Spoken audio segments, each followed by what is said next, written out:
भगवान कृष्ण, बलराम और बहन सुभद्रा की मूर्ति के पीछे क्या है कहानी? आइए सुनते हैं। आध्यात्मिक पथ की कहानी सुनने वाले सभी श्रोतागणों को जय श्री राधे, जय श्री कृष्णा। आप लोगों के प्यार और सपोर्ट के लिए बहुत बहुत धन्यवाद। भगवान कृष्ण, बलराम और बहन सुभद्रा की मूर्ति के पीछे क्या है कहानी? उड़ीसा में जगन्नाथपुरी की रथ यात्रा की शुरुआत हो चुकी है। यहाँ लोग श्री कृष्ण के साथ भाई बलराम और बहन सुभद्रा को देखकर अक्सर हैरान होते हैं। आइए जानते हैं इसके पीछे क्या कारण है।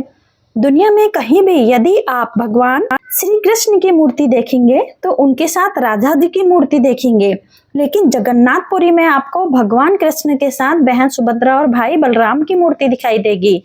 आखिर इसके पीछे क्या है कारण, क्या रहस्य है? इसके पीछे एक बहुत ही ज्यादा पौराणिक कथा है। द्वारिका में श्री कृष्ण एक बार रात में सोते समय अचानक नींद से राधे राधे बोलने लगे। भगवान कृष्ण की पत्नी रुक्मणी ने जब सुना तो उन्हें आश्चर्य हुआ। उन्होंने बाकी रानियों को भी बताया। सभी रानियां आपस में विचार करने लगी कि भगवान कृष्ण अभी तक राधा को नहीं भूले हैं।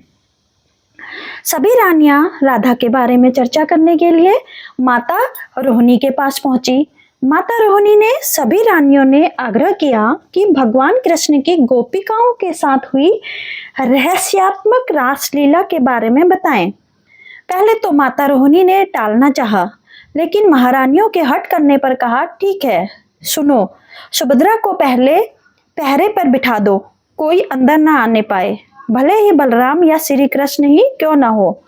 माता रोहिणी द्वारा भगवान श्री कृष्ण की रहस्यात्मक रासलीला की कथा शुरू करते ही श्री कृष्ण और बलराम अचानक महल की ओर आते दिखाई दिए। सुभद्रा ने उचित कारण बताकर दरवाजे पर ही रोक लिया। महल के अंदर से श्री कृष्ण और राधा की रासलीला की कथा श्री कृष्ण और बलराम दोनों को ही सुनाई दे रही थी। उसको सुनने से श्री कृष्ण और बलराम के अंग अंग में अद्भुत प्रेम रस का उद्भव होने लगा। साथ ही सुभद्रा भी भाव विहित होने लगी। तीनों की ऐसी अवस्था हो गई कि पूरे ध्यान से देखने पर किसी के भी हाथ पैर आदि स्पष्ट नहीं दिखाई थे। अचानक देव ऋषि नारद वहां आ गए। तब तीनों पूर्ण चेतना में वापस लौटे।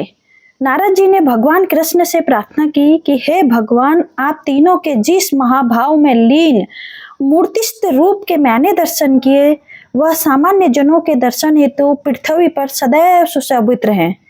महाप्रभु ने तथास्तु कह दिया। कहते हैं भगवान कृष्ण, बलराम और सुभद्रा जी का वही स्वरूप आज भी जगन्नाथपुरी में है। उसे स्वयं विश्वकर्मा जी ने बनाया था। इसकी भी एक कथा है। राजा इंद्रघुम्न नीलांचल सागर वर्तमान के उड़ीसा राज्य में निवास करते थे। एक बार राजा को समुद्र में एक विशालकाय लकड़ी दिखाई दी। जगन्नाथपुरी में आपको भगवान कृष्ण के साथ बहन सुभद्रा और भाई बलराम की मूर्ति दिखाई देगी। राजा ने उससे विष्णु मूर्ति का निर्माण कराने का निश्चय किया और अच्छे बढ़ई की तलाश शुरू करी। तब वृद्ध बढ़ई के रूप में विश्वकर्मा जी स्वयं प्रस्तुत हो गए और अपना हुनर राजा के सामने पेश किया। साथ ही उन्होंने मूर्ति बनाने के लिए एक शर्त रखी कि जिस घर में मूर्ति बनाऊंगा उसमें मूर्ति के पूर्ण रूपेण बने जाने तक कोई न आए। राजा ने इसे मान लिया। आज जिस जगह पर श्री जगन्नाथ जी का मंदिर है, उसी के पास एक घर के अंदर वे मूर्ति निर्माण में लग गए। कई दिन तक घर का दरवाजा बंद रहने पर महारानी ने सोचा कि बिना खाए पिए वह बढ़ई कैसे काम कर सकेगा। अब तक वह जीवित भी होगा या मर गया होगा। महारानी ने राजा से अपने मन की बात कही। राजा को भी महारानी की बात ठीक लगी और द्वार खोलने के लिए आदेश राजा ने दे दिए। लेकिन जैसे ही द्वार खोला गया, वहां वह बूढ़ा बढ़ई नहीं था, लेकिन उसके द्वारा अर्धनिर्मित श्री जगन्नाथ, सुभद्रा तथा बलराम की काष्ठ मूर्तियां वहां पर मिली। महाराजा और महारानी दुखी थे कि काश ये मूर्तियां पूरी बनी होती, लेकिन उसी क्षण दोनों ने आकाशवाणी सुनी, व्यर्थ दुखी मत हो, हम इसी रूप में रहना चाहते हैं, मूर्तियों को स्थापित कर दो। आज भी वे अपूर्ण और अस्पष्ट मूर्तियां जगन्नाथ मंदिर में सुशोभित हैं। कहते हैं माता सुभद्रा जी ने एक बार द्वारिका भ्रमण करने की इच्छा अपने भाई श्री कृष्ण और बलराम के सामने रखी थी। तब श्री कृष्ण और बलराम ने अलग अलग रथ में बैठाकर बहन को द्वारिका घुमाया था। तभी से रथ यात्रा की परंपरा शुरू हुई। आज भी जगन्नाथपुरी में रथ यात्रा निकाली जाती है। भगवान कृष्ण भाई बलराम और बहन सुभद्रा के साथ जनता के बीच जाते हैं। भक्त भगवान का आशीर्वाद पाने के लिए अपने हाथों से रथ को खींचते हैं और गुंडीचा मंदिर तक ले जाते हैं। जगन्नाथपुरी में रथ यात्रा उत्सव के दौरान हर साल भक्तों का जन सैलाब उमड़ता है।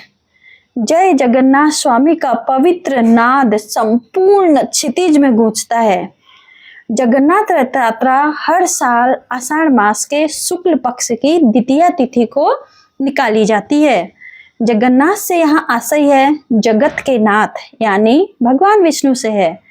उड़ीसा राज्य के पुरी में स्थित भगवान जगन्नाथ मंदिर भारत के 4 पवित्र धामों में से एक है।